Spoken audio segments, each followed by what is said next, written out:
बनते हुए तो सभी ने देखा होगा।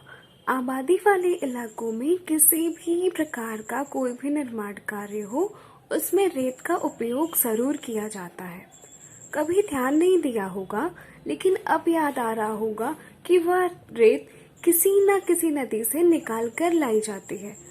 सवाल यह है कि जब भारत में इतना विशाल रेगिस्तान मौजूद है और फिर समुद्र के किनारे भी है, तो सिर्फ निर्माण कार्य में नदी की रेत का ही प्रयोग क्यों करते हैं?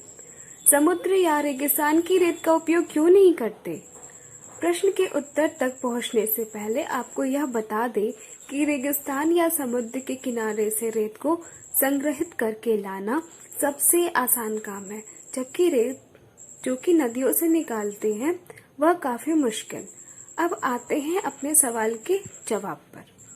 बिरसा कृषि विश्वविद्यालय से ग्रेजुएट पशु चिकित्सक शैलेंद्र सिंह रांची झारखंड से बताते हैं कि रेगिस्तान की रेत का उपयोग निर्माण कार्य में नहीं किया जा सकता।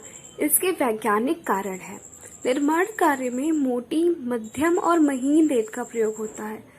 पेवमेंट, प्लास्टर और ढलाई के लिए अलग अलग बारीकी की रेत का प्रयोग करते हैं।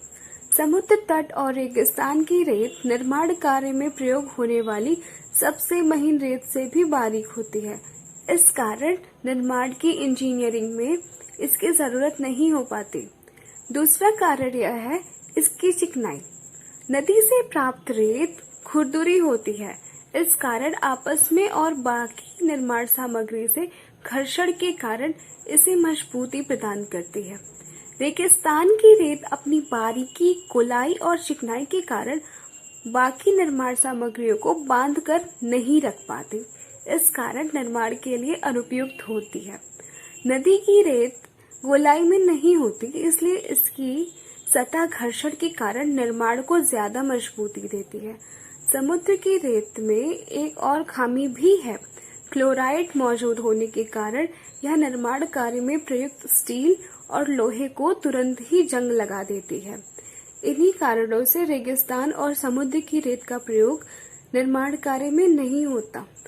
सरल शब्दों में यह कि समुद्र की रेत उपयोग की तो प्लास्टर चिपक नहीं पाएगा और लोहे में भी जंग लग जाएगी। रेगिस्तान की रेत उपयोग की तब भी प्लास्टर चिपक नहीं पाएगा। कुल मिलाकर ऐसी रेत का मसाला बेकार हो जाएगा। सिर्फ नदी की रेत में वह गुण है जो सीमेंट के साथ मिलकर आपकी दीवार को मजबूत बना देता है।